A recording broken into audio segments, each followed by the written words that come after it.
Salut les cathos, j'espère que vous allez bien. Heureux de vous retrouver pour une nouvelle vidéo. Voilà, aujourd'hui les cathos, nous continuons notre petite série de vidéos sur le baptême du Christ. Après avoir vu Jésus qui se mêle dans la file des pécheurs, nous allons voir Jésus aujourd'hui qui descend dans les eaux du Jourdain pour être baptisé par Jean le Baptiste. Et nous allons essayer de comprendre pourquoi le Christ est descendu dans ces eaux. Voilà, lisons donc Matthieu chapitre 3, verset 13.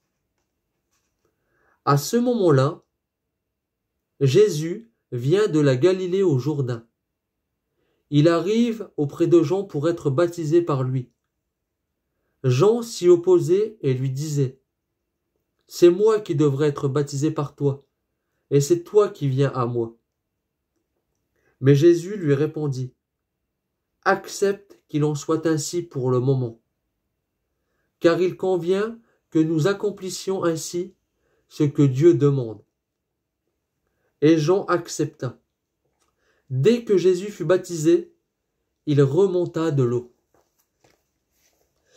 Voilà la première petite chose que j'aimerais d'abord dire sur ce petit texte, c'est que Jésus remonta de l'eau. Voilà. Il ne nous est pas précisé dans cet évangile que Jésus descend dans les eaux, mais qu'il y remonte. Donc nous en concluons qu'il y est d'abord descendu pour pouvoir y remonter. C'est logique. Voilà donc Jésus qui remonte de l'eau après avoir été baptisé par Jean. Nous allons donc essayer de développer ce petit passage avec l'aide de saint Maxime de Turin. Voilà. Donc, le Seigneur Jésus est venu au baptême. Il est venu pour que son corps très saint soit lavé par les eaux. Le Christ s'est avancé pour que son corps très saint soit lavé par les eaux. Vous vous imaginez un peu le Christ qui est la sainteté absolue, qui s'est mis dans la file des pécheurs, aujourd'hui accepte de descendre dans les eaux du Jourdain pour recevoir un baptême de conversion. Vous vous imaginez?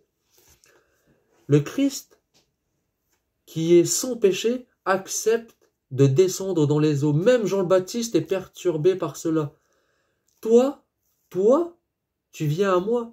Jean le Baptiste essaye de lui faire comprendre, c'est toi qui dois me baptiser. C'est moi qui ai besoin. C'est moi le pécheur ici. Je ne suis pas digne de délouer la courroie de tes sandales. Et toi, tu viens à moi. Jésus le calme par cette petite parole. Laisse faire. Il faut que nous accomplissions ce qui est juste pour Dieu. Voilà. Toi, Jean le Baptiste, aujourd'hui, tu ne comprends pas. Mais plus tard, tu comprendras pourquoi j'ai fait cela. Et aujourd'hui, nous allons aussi comprendre pourquoi le Christ a fait cela. D'abord, dans notre première vidéo, le Christ dans la file des pécheurs, nous avons déjà compris pourquoi le Christ est descendu dans notre pauvreté. Et aujourd'hui, nous allons comprendre pourquoi il est descendu dans le Jourdain. Quelqu'un pourra dire, lui qui est saint, pourquoi a-t-il voulu être baptisé? Écoutez donc. Le Christ est baptisé non pas pour être sanctifié par l'eau, mais pour sanctifier lui-même l'eau et pour purifier par sa pureté ces flots qu'il touche. Vous comprenez? Au commencement, Dieu créa toutes choses. Et souvenez-vous de cette petite phrase qu'il nous dira à chaque fois. Et Dieu vit que cela était bon.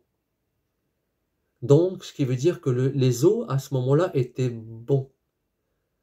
Mais le Christ, en descendant dans ces eaux, amène encore un degré au-dessus encore. Là, cette fois-ci, les eaux ne sont plus bonnes. Elles sont purifiées par le corps très saint de notre Seigneur. Vous vous imaginez? Regardez, continuons. La consécration du Christ est en effet la consécration fondamentale de l'élément. Le Christ a amené encore un cran au-dessus de perfection l'eau. L'eau était bonne, mais cette fois-ci, l'eau est consacrée, fondamentale de l'élément. Alors, qu'est-ce que ça veut dire, cette petite phrase? Qu'est-ce que ça veut dire?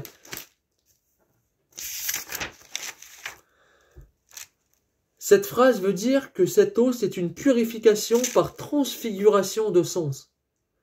Ce qui veut dire que le Christ, quand il est descendu dans le Jourdain, au départ de la création, quand je vous dis que l'eau était bonne, l'eau donnait la vie biologique.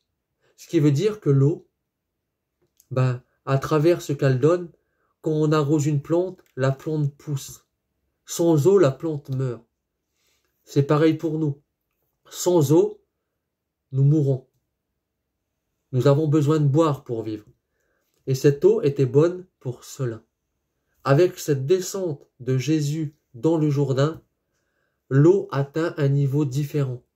Elle atteint un degré encore de perfection au-dessus. Le Christ amène un sens beaucoup plus profond à cette eau. Elle donnera désormais la vie surnaturelle. Elle donnera désormais la vie surnaturelle. Alors, qu'est-ce que ça veut dire?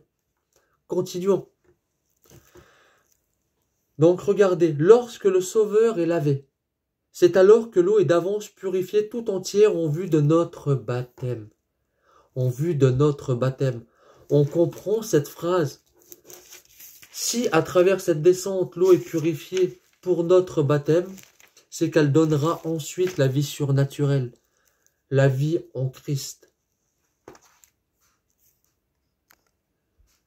La source est purifiée pour que dorénavant la grâce du baptême soit administrée au peuple à venir. Le Christ a donc reçu le baptême par avance pour que les peuples chrétiens prennent sa suite avec confiance. Aujourd'hui, si le Christ s'est mis dans la file des pécheurs et était avancé jusqu'au baptême, c'est pour que à cette époque, les gens avancent à ce baptême de conversion pour ensuite, par la suite, arriver au baptême que le Christ instituera. Ne pas confondre baptême de Jean le Baptiste et baptême du Christ. Le baptême de Jean le Baptiste était un baptême de conversion. Le baptême du Christ est un baptême qui enlève les péchés. C'est complètement différent. Il faudrait faire une vidéo un jour peut-être sur la différence en développant beaucoup plus sur les deux baptêmes. Mais surtout essayer de faire une distinction entre les deux, c'est très important, ce n'est pas du tout pareil. Si le Christ est descendu dans le Jourdain à travers ce baptême, vous avez compris que c'était pour amener quelque chose au Jourdain qu'elle n'avait pas encore. C'était sa propre force, sa propre grâce, et la purifier complètement à travers cette descente pour instituer par la suite notre propre baptême. Comme il dira à ses disciples, allez de par le monde entier. Faites des disciples et baptisez-les au nom du Père, du Fils et du Saint-Esprit. Voilà pourquoi le Christ est descendu dans le Jourdain pour cette première vidéo. Parce qu'il y aura encore un autre sens à voir du Christ descendu dans le Jourdain. Car le Christ n'en a pas fini de nous en apprendre à travers les saints, à travers les théologiens, à travers notre Église que le Christ a institué et qui fait des développements qui sont vraiment extraordinaires avec l'aide de l'Esprit Saint. Donc, dans notre prochaine vidéo, les cathos, nous essayerons de comprendre quel est le deuxième sens de cette descente de Jésus au Jourdain. Voilà, j'espère donc que cette vidéo vous a plu. N'hésitez pas à vous abonner pour ceux qui ne l'ont pas encore fait. Un petit pouce bleu, ça serait gentil. Et n'hésitez pas à partager la vidéo sur Facebook ou Snap pour que d'autres gens peuvent profiter de la vidéo, pour essayer d'amener la parole de Dieu, un peu comme l'Église catholique l'a fait jusqu'à aujourd'hui, aux extrémités de la terre. Voilà, que Dieu vous bénisse, et à plus les cathos!